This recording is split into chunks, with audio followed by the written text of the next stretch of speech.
everyone, welcome back to my channel. Today we're going to do an unboxing of a Schmincke travel set. This is Schmincke Horadam Aquarelle Professional Artist or Fine Artist Watercolors. It's a kit that I bought when I went to Munich a couple of months ago. I'm going to have a link at the end of this video to the haul video that I did when I came back from Germany and I showed everyone all the stuff I got over there. I got this at a local store in Munich called Schmincke for 84.90 euros. So quite pricey. Schmincke Horadam Aquarelle, like the professional grade, is quite expensive. And the kit is full metal and it's very, very nice. And I'll show you that in a minute. So you can also get this on Amazon. I'll find a link and put it on the description below. They sell it around 90 something US dollars, I think. So about similar price. When I was in Germany, I also got two separate half pans, and these are green earth and translucent yellow. I've always wondered what green earth was like, that color. It's not a color that's very common, so I want to try it out. And the translucent yellow I got because all the yellows that I have, or most of them, are quite opaque, especially the cadmium yellow. So I was looking for a yellow that was a bit more transparent. So we're going to look at the travel kit first. It comes in a box. It has the colors that it brings. It brings about 8 colors. So there's 2 rows of 4. Has your primaries and a few earth tones. So very nice. In terms of the description here, I don't know if you can see that. It says artist pigment in highest possible concentration. Each color has its own individually optimized formula. Pans poured 4 times in liquid state, and they're fully reusable when dried on a palette, and you have a lot of control of the paint flow. And they also have a website where they have all their color charts with their information on the pigments and light fastness and such. The kit looks like this. It's a little metal box, really compact, not too heavy. It's a little heavier than most other kits that are not metal, like the plastic kits are lighter, but it's very compact, very, very cute. It has a water container, so you can dip your brush in there, and a water bottle kind of built in on the back to carry your water, and it's, I'm assuming, waterproof, and I'm gonna test it in a few minutes.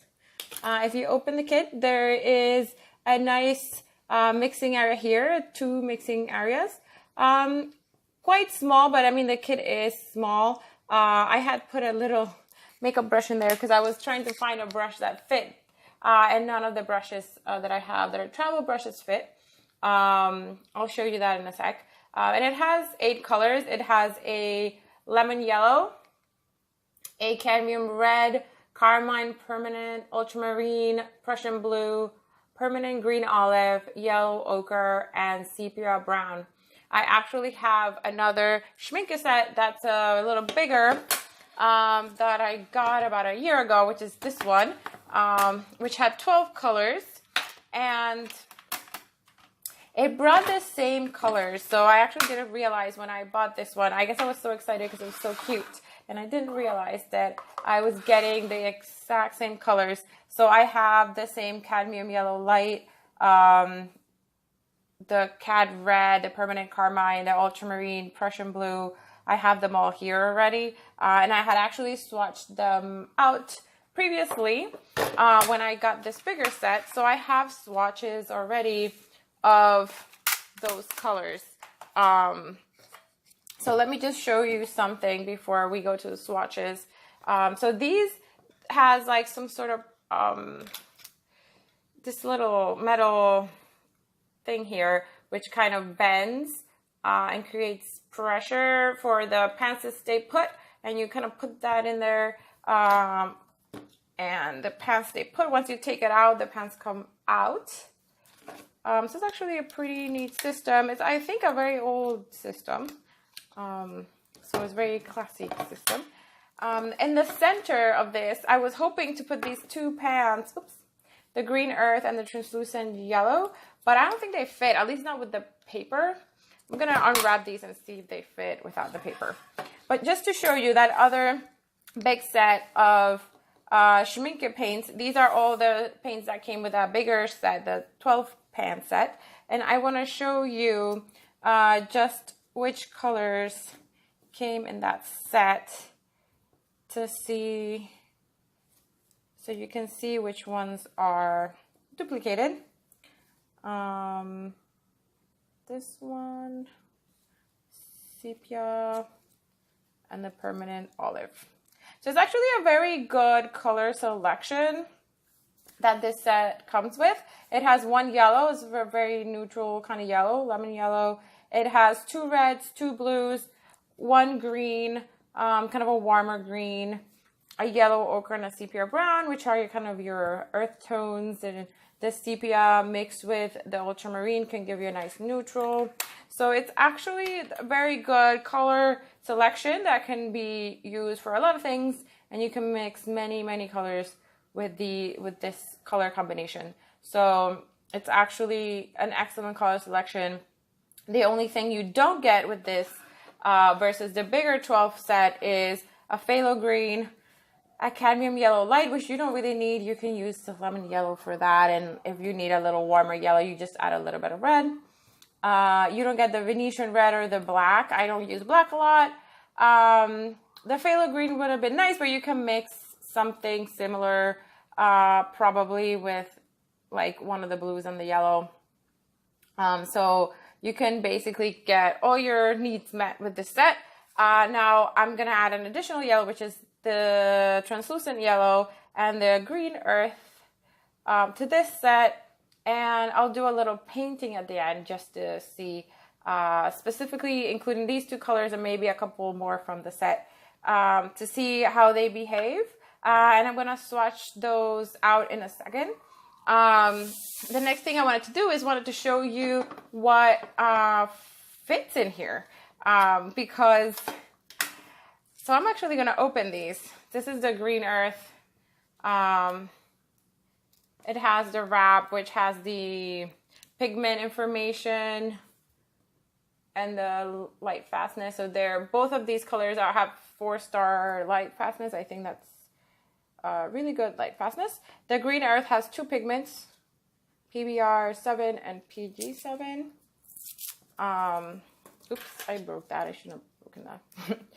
And the yellow has one pigment, PY150. I don't have any of these, I don't believe, pigments in any of my other sets. So these are going to be new to me.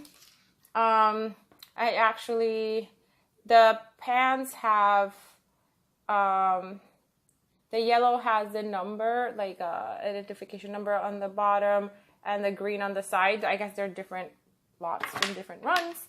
I'm going to see if they fit in here in the middle. They kind of, I don't know if you can see that. They kind of fit, but there's like space below. I don't know if you can see that. There's like the space right here. So they don't quite fit all the way in, which is interesting. I'm going to open the rest and try to fit them in. I'm going to pause the video and come back after I unwrap all of them. All right, so I unwrapped all the colors and I put them back into place.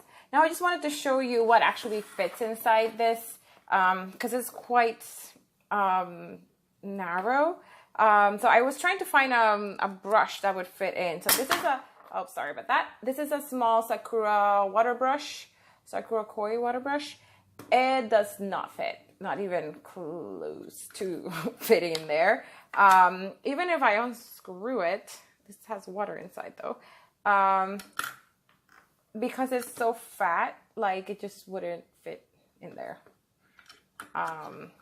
Lengthwise it would fit if you undo it, but widthwise it doesn't fit. This is a Da Vinci Primo travel brush, and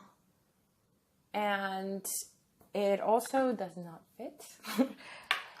And then I have my Da Vinci Kolinsky Sable travel brushes. This is a number 10 travel brush. Not even close. This is a number 4 and a number 6. They're about the same length. These are the ones that come the closest to fitting, but no, they don't fit, unfortunately. So I can't really fit any water brushes in here, or regular brushes, that is. So I decided to put paints in the middle instead, just to carry more colors. The pans didn't quite fit, so I had to push these metal sides like outwards a little bit, enough to fit the pans. So I put them in here. They fit okay. They're sticking out a little bit, but it's not terrible. Then I just put these back, this kind of dividers. See if I can put that back. It's kind of hard to put that back, and there we go.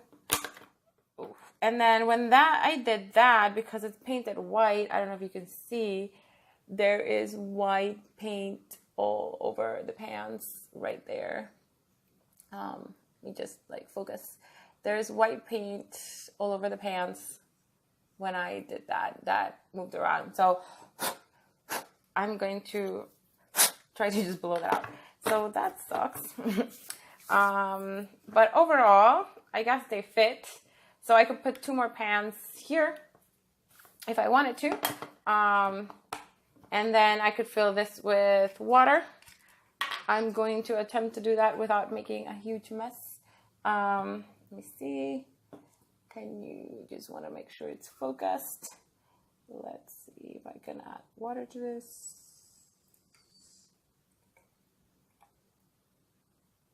Okay. So there we go. We put water in there, and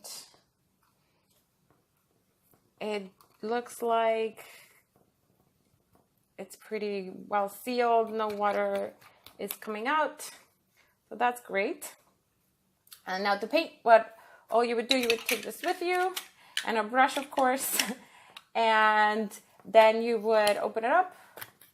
You would open up the water first, I guess. Pour some water in here. There we go. Close it up and open it up. And then you would hook the water container on the side, and you're ready to paint. So that's how that works. Pretty awesome. I'm gonna just swatch out, now that we have it all set up, I'm gonna swatch out the green earth and the translucent yellow, because I haven't swatched those out. I'm gonna use this Da Vinci Primo brush. I'm gonna do the translucent yellow first. And it looks, if you look at the pan, it looks really dark, that translucent yellow. And it almost looks almost like a green. And wow, look at that. That is a beautiful yellow. Absolutely beautiful. It's a really warm yellow, actually. I expected something else. I don't know why. I expected it to be a cooler yellow. That is beautiful. That is awesome. And it's super transparent. Like, you can compare it to the cadmium yellows that are a little bit opaque. I don't know if you can see that here. And this one is completely transparent. It's absolutely gorgeous. It's exactly what I wanted. So I'm very happy about that. And now the green earth. It is a very light, as I expected, green. Very kind of pastel-ish green. Interesting. Kind of reminds me of green oxide a little bit. And it looks like it granulates, actually. It looks like it granulates a little bit. I'm going to let those dry and come back. I wanted to make one more remark as these are drying, because I noticed this as I was looking at it right now. Some of the wrappers on the pans have something that's called US Remarks on the back. So the cadmium red has something that says US Remarks. I don't know if you can see that. And it talks about a chemical, I guess cadmium, contains cadmium compounds. Warning, this product contains a chemical known to the state of California to cause cancer and birth defects or other reproductive harm.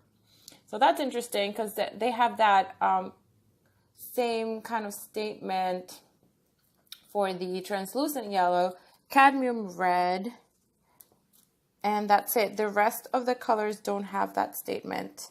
So obviously cadmium has cadmium, which we all know is toxic. And then the yellow contains nickel, which I guess is toxic as well. And then the carmine red has a statement in French, which talks about some chemical that it has. It's a very long name. I cannot read it. And it's talking about it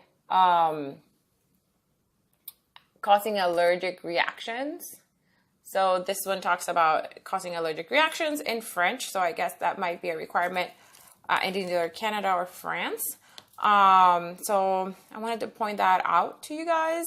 And the other thing is that these paints are made in Germany, and I think we all know that. But, you know, you never know. Winsor & Newton kind of moved some of their manufacturing to China recently and a few years ago.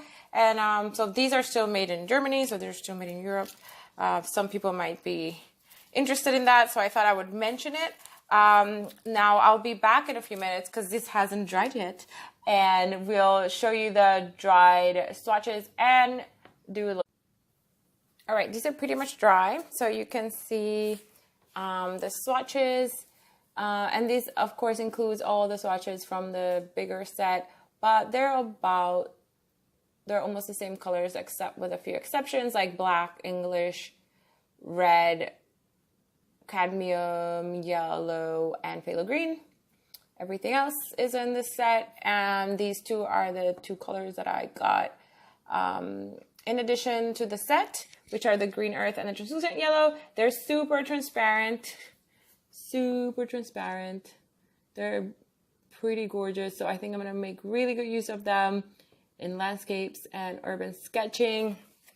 Now I'm going to do a little painting with these paints, and I'm going to use a reference photo of a bonsai that I took at a flower festival. I recently went to Puerto Rico, and there's an annual flower festival there in the town of Ay Bonito, which is in the mountains, and I took this picture of a bonsai at that festival.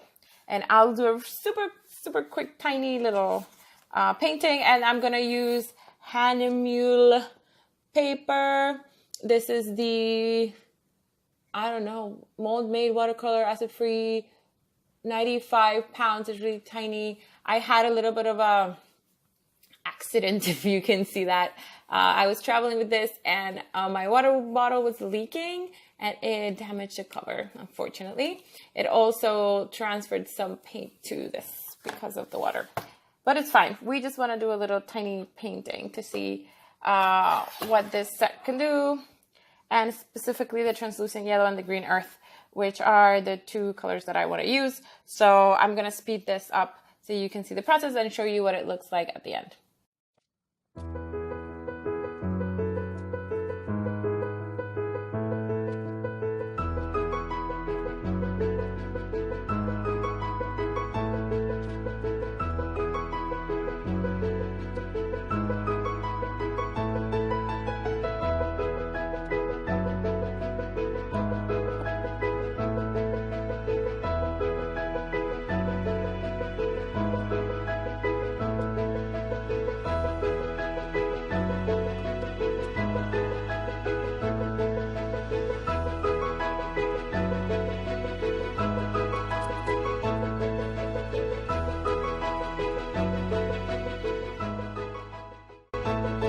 So we're done with the little sketch of the bonsai.